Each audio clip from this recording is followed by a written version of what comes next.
Intéressante aujourd'hui. On peut dédier Parce que d'habitude, c'est pas. à la mémoire de quelqu'un. Son nom. Son père, Abraham ben Yosef Efraim. Amen. Leilon Nishmato. Réfoua Shlema. Ava. Réfoua Shlema, c'est possible. Jules Ramous ben Yosef. Amen. Réfoua Shlema.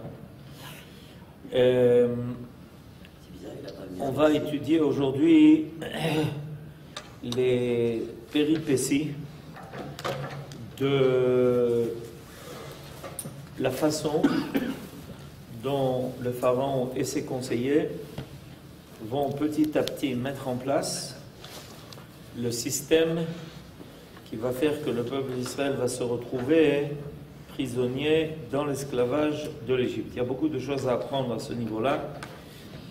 Et malheureusement, cette expérience, on l'a revécue de nombreuses fois. Alors, autant connaître les détails et les rouages de ce mécanisme. Alors, le pharaon a dit à ses conseillers, Ava nithak malo.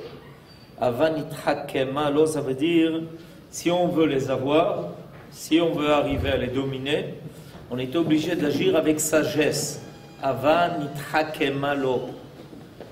Agissons avec circonspection envers lui. Ça veut dire Ava nithake malo. Pharaon et ses conseillers ne voulurent pas attaquer les Juifs au fil de l'épée. Ils auraient pu, dès le départ, c'était leur intention finale. Mais on doit être rusé parce que les choses doivent apparaître avec chokhma, une mauvaise chokhma, mais avec ruse. Ceci eût été considéré même par la population égyptienne comme un acte de barbarie qui aurait en outre constitué une sorte de trahison vis-à-vis du roi précédent, lequel les avait fait venir en son pays. On ne peut pas ignorer en Égypte ce que Yosef a fait pour l'Égypte. C'était dans les annales de l'Égypte, tout le monde en avait le souvenir, tout le monde en avait conscience. Alors il y avait un problème qui semblait être un problème moral. Comment agir envers Israël, bien que Israël était le peuple qui était venu en Égypte parce que Yosef avait sauvé l'Égypte. Alors comment on fait ça? Aussi décidèrent-ils d'user d'expédients de nature telle que les Juifs ne puissent se rendre compte des sentiments de haine qui les avaient provoqués. Ils commencèrent à leur imposer des charges spéciales, comme il était d'usage courant à l'égard des étrangers. Première étape, bon, puisque vous êtes ici dans notre pays et que vous êtes invités, vous savez que les gens qui sont étrangers ont des devoirs spéciaux pour prouver leur allégeance au pays qui leur donne l'hospitalité. Donc, vous avez des impôts à payer, par exemple, etc.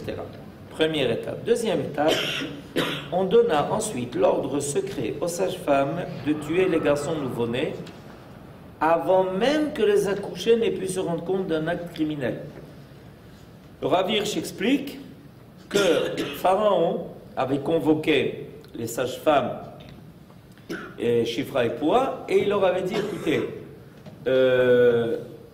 vous devez agir de telle façon que quand l'enfant naît, c'est un mort-né. Pas le tuer après qu'il soit né, ça c'est déjà un scandale. Mais agir de telle façon que, puisque vous êtes des sages-femmes, vous savez comment faire, que quand l'enfant naît, ça soit un mort-né. Ça c'est une étape de plus.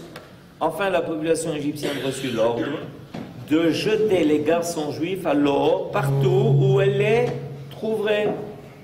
On ajouta qu'en cas de plainte portée en justice de la part du père, celui-ci serait avisé de présenter des témoins afin de pouvoir punir les malfaiteurs. C'est-à-dire que les Égyptiens reçoivent l'ordre de taper les Juifs là où ils les trouvent, et si un Juif vient se plaindre à la police parce qu'il croit encore que la police égyptienne fait croire d'ailleurs qu'elle est là pour les défendre.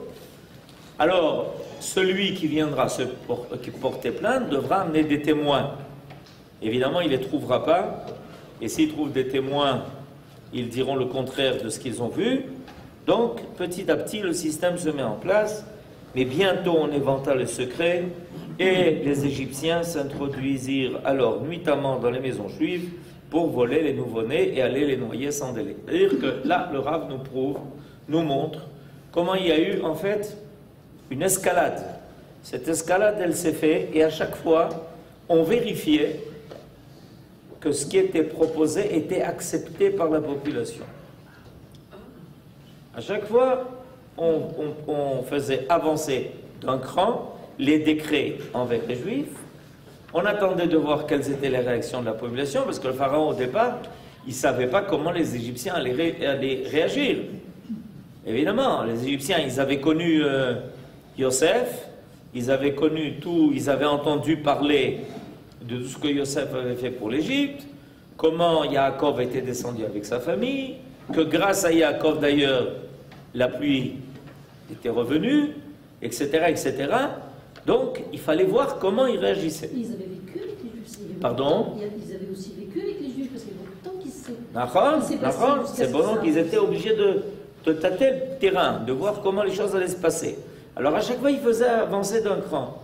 Et à chaque fois qu'on voyait que les Égyptiens coopéraient, évidemment, il y avait aussi une propagande qui accompagnait, qui accompagnait tout ça. Et une propagande qui accompagnait tout ça, en disant, vous savez, sachez une chose, c'est qu'en réalité, ces enfants-là d'Israël vous prennent votre parnassa. Ils sont venus d'ailleurs en Égypte parce qu'il y avait ici de quoi manger. Donc ils ont bien trouvé le grenier ici. Et d'ailleurs, et en plus de ça, ils se multiplient à une vitesse énorme. Dans peu de temps, l'Égypte va s'appauvrir à cause d'eux.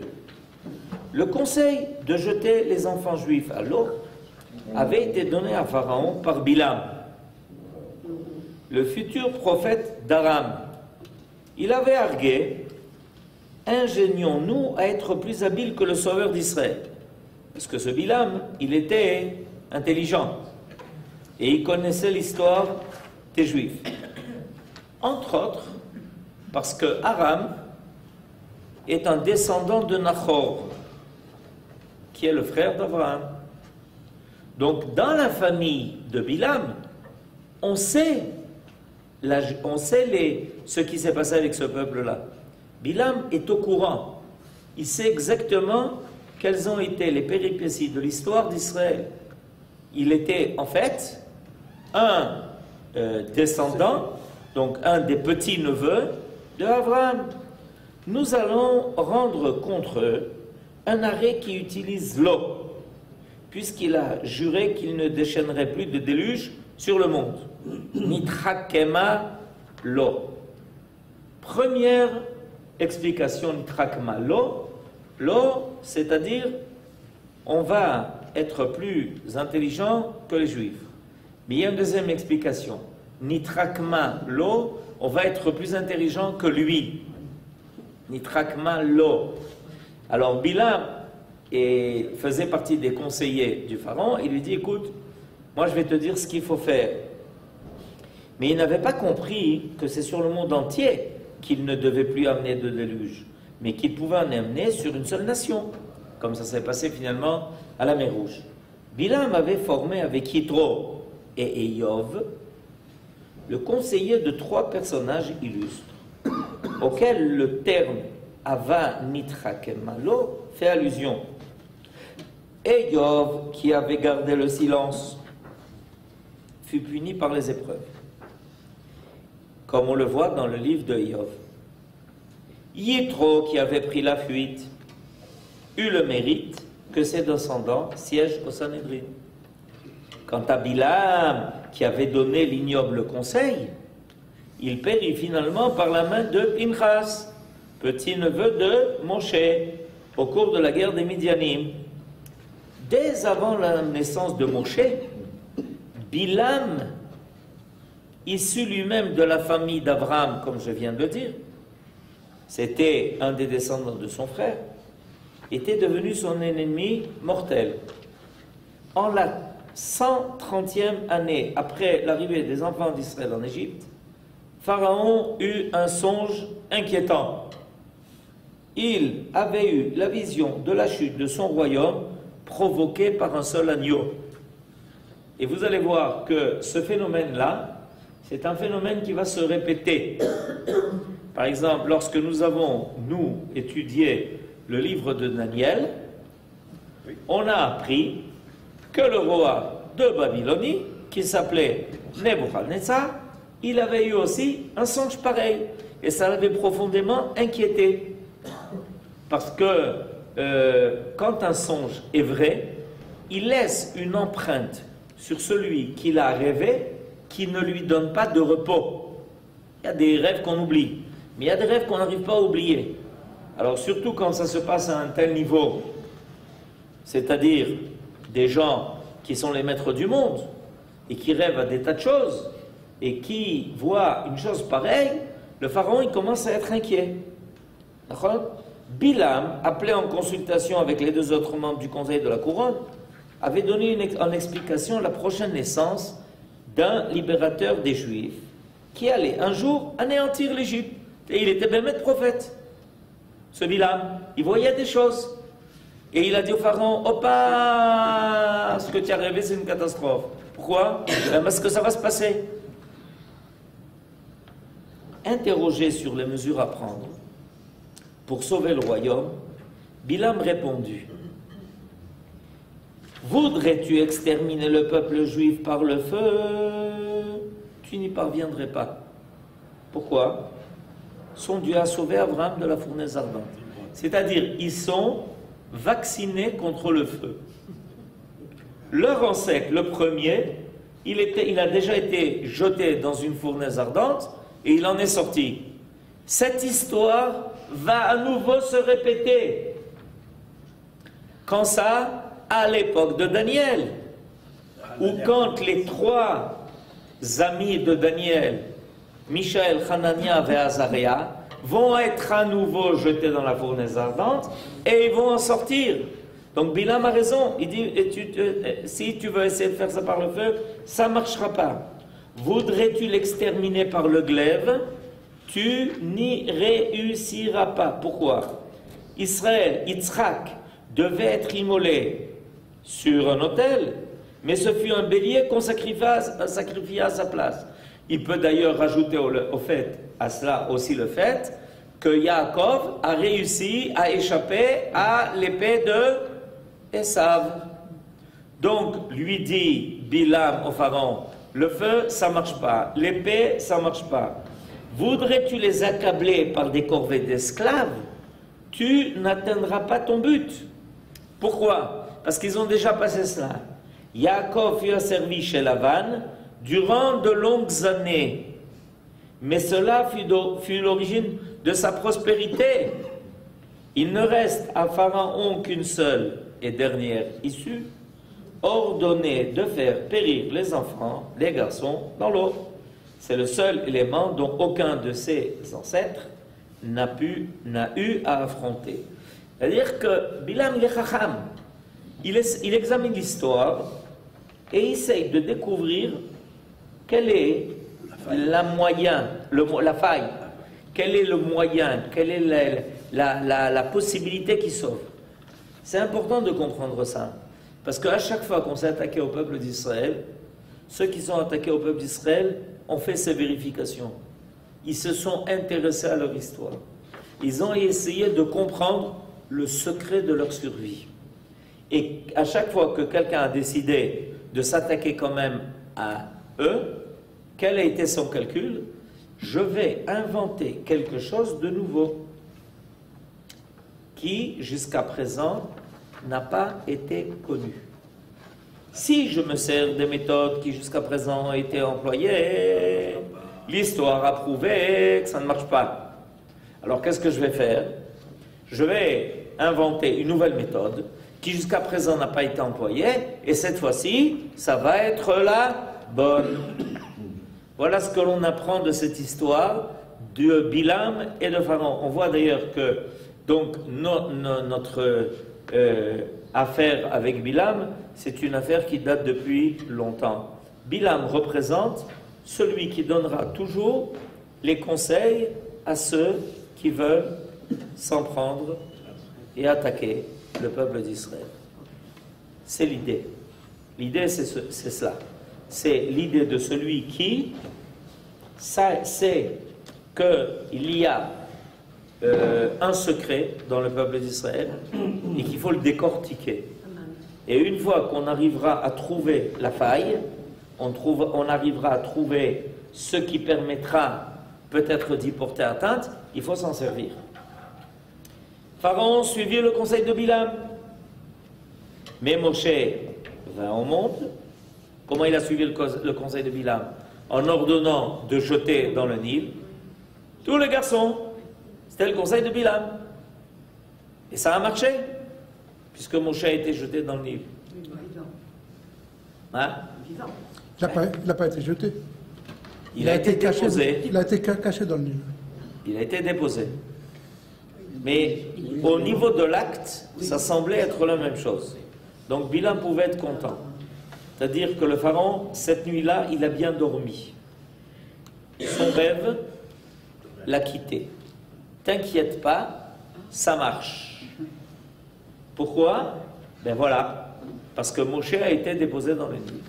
Alors tout se passe comme si, finalement, le conseil de Bilam a été réalisé. Ce que Bilam ne savait pas, c'est que la sauvegarde de Moshe viendrait de la maison du Pharaon lui-même, par l'intermédiaire de sa propre fille. Alors là, il ne pouvait pas imaginer une chose pareille. Comment imaginer que de la maison même de celui qui a décidé d'exterminer le peuple d'Israël, de là-bas viendrait finalement ce qui arrivera à sauver le Ham Israël? Voilà, ça, c'est les méthodes divines. Les méthodes divines, d'ailleurs le Maharal l'enseigne, et il dit qu'à la fin des temps, le même modèle sera repris. Que celui qui viendra délivrer Israël grandira dans la capitale d'un de ses ennemis jurés. C'est Marat qui dit ça. Ouais. Dans ça. Et il dit voilà. Et d'où on apprend ça? D'où est-ce qu'on apprend ce principe?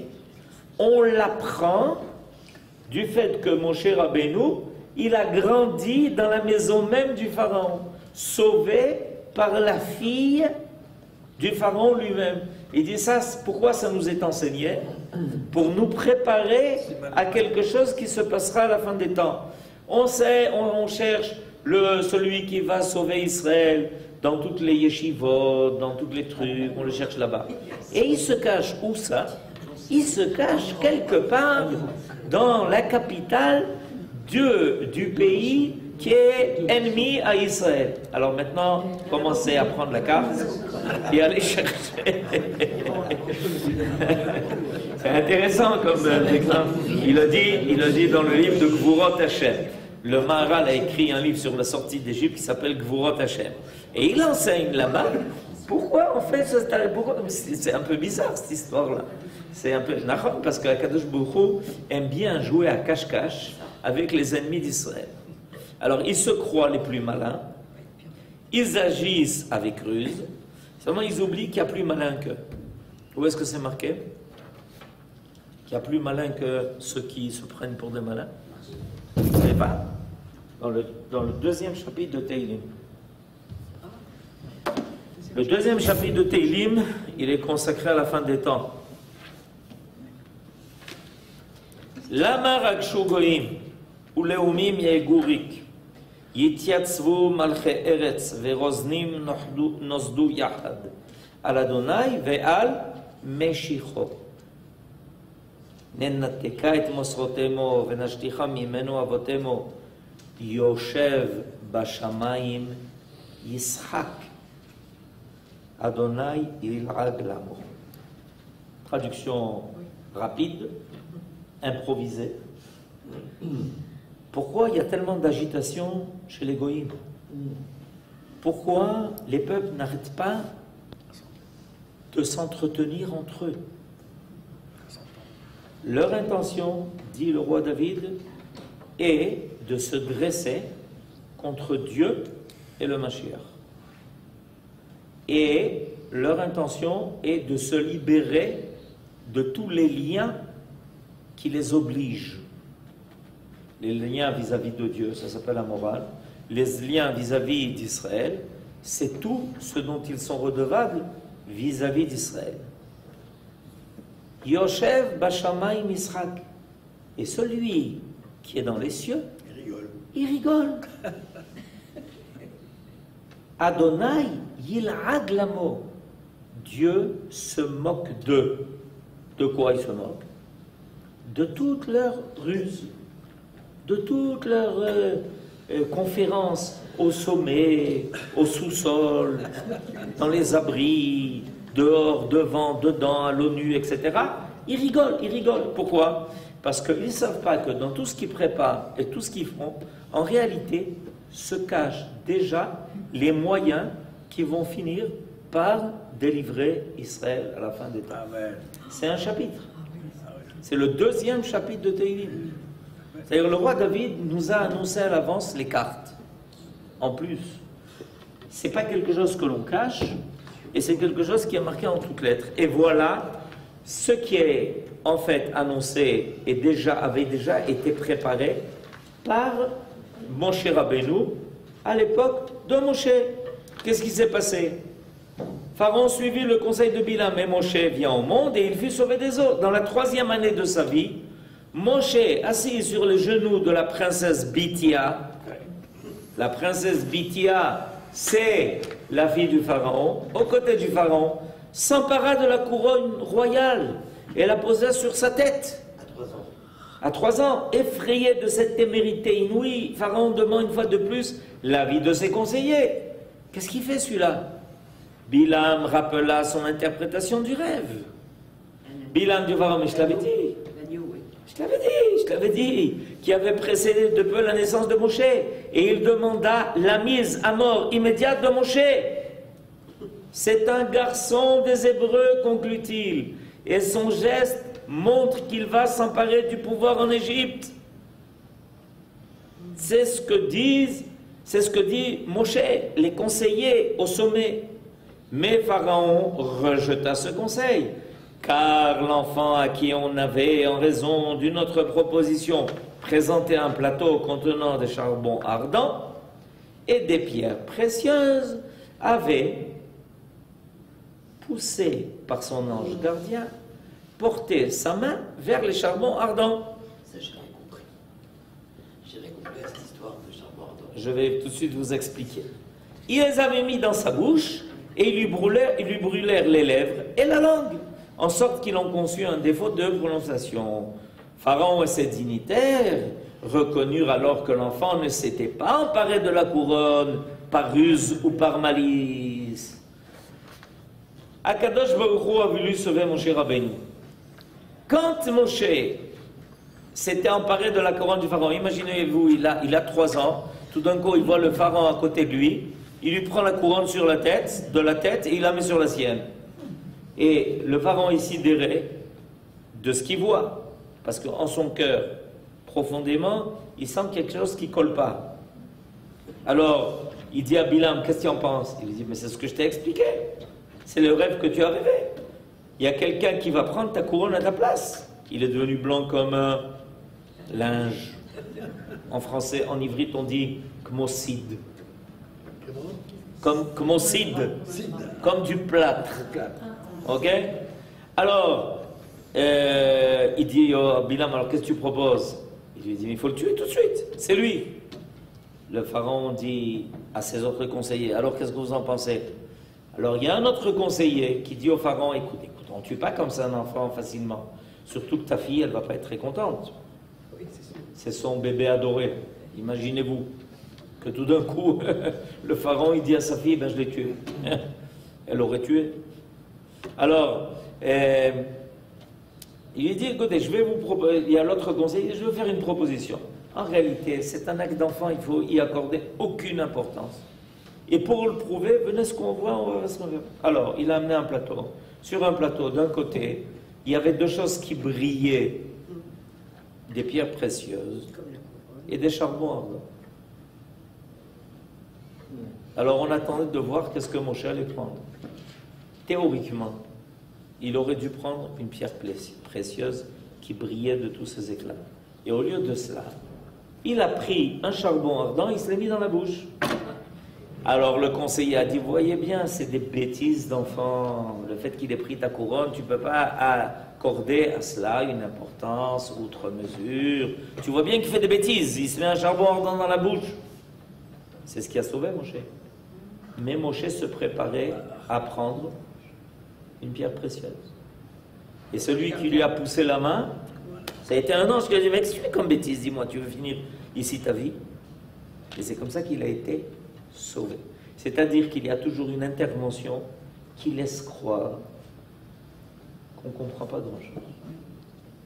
On voit tout ce qui se passe autour et on ne comprend pas. On est bête. Voilà. Cependant, Bilam, il savait la vérité, garda la rancune dans son cœur, et lorsque Moshe, cet ennemi déclaré, s'approcha de son pays à la tête des armées et des enfants d'Israël, ça s'est raconté dans la paracha de Balak, il crut l'heure de la vengeance enfin arrivée. C'est-à-dire que depuis la sortie d'Égypte, Bilam attend Moshe. Vous avez compris? Il a compris que finalement Moshe c'était bien lui qui finalement allait faire tomber l'Égypte. Et donc, quand on lui a annoncé que Moshe maintenant arrivait pour entrer en Eretz Israël, à la tête des armées d'Israël, Bilam, qui était dans le pays de Midian, a dit voilà, maintenant voilà, un coup de fil rapide à Balak en lui disant, si tu as besoin de moi, je suis là, parce que je le connais bien celui-là, Moshe. Et c'est pour ça que Balak a fait appel à Bilam pour maudire Israël. Il avait d'ailleurs hérité sa haine des Juifs de son père Béor. Celui-ci régnait au territoire d'Aram, au lieu des sciences occultes, où habitait Lavan. Alors on trouve que, en fait, cette haine entre les différents ennemis d'Israël, Lavan contre Yaakov, et Bilam qui avait déjà rencontré Moshe Rabbeinu chez le Pharaon, c'est une histoire qui se prolonge pendant des générations et des générations. Et de temps en temps, il y a des rencontres, il y a des carrefours d'histoire où il y a une rencontre qui se fait et les ennemis se reconnaissent. Mais son entreprise échoua, tout comme celle de son fils. Et la famille disparut dans la honte lors de la guerre des Midianim que Moshe avait menée contre Midian en vengeance de ce qu'il avait occasionné, la perte de 24 000 des enfants d'Israël à la fin de la paracha de Balak, et Bilam a été tué finalement par Pinchas, le plus tamé par le plus kadosh, puisque Pinchas était Kohen Gadol. Alors, on voit, dans tous ces enseignements, on voit des choses extraordinaires qui se passent. Extraordinaires. Quand on réfléchit à toutes ces histoires que nos sages nous transmettent par voie orale, on se rend compte qu'il y a des choses extraordinaires qui se passent. C'est que on frôle à chaque fois la catastrophe, on la frôle. Et Akadosh Baruch Hu est là pour, comme Moshe Rabbeinu, il frôle la catastrophe. Bilam dit, c'est lui, il faut le tuer, c'est lui, c'est le rêve que tu as eu. Et au dernier moment, boum, il est sauvé. Il a frôlé la mort dans le Nil. Et au dernier moment, boum, qui ça? La fille du pharaon, Bithia le sort. Mais c'est extraordinaire. Ensuite, Moshe, il prend la couronne sur sa tête. Mais qu'est-ce que tu fais? Boule! Au dernier moment, il est sauvé en prenant un charbon ardent. Et à chaque fois Et ça, il faut s'attendre à... Il faut savoir, c'est comme ça que notre histoire s'est passée. Pendant des générations et des générations, et c'est comme ça qu'elle aboutit finalement. Et à chaque fois, il y a une intervention divine qui dépasse les lois rationnelles.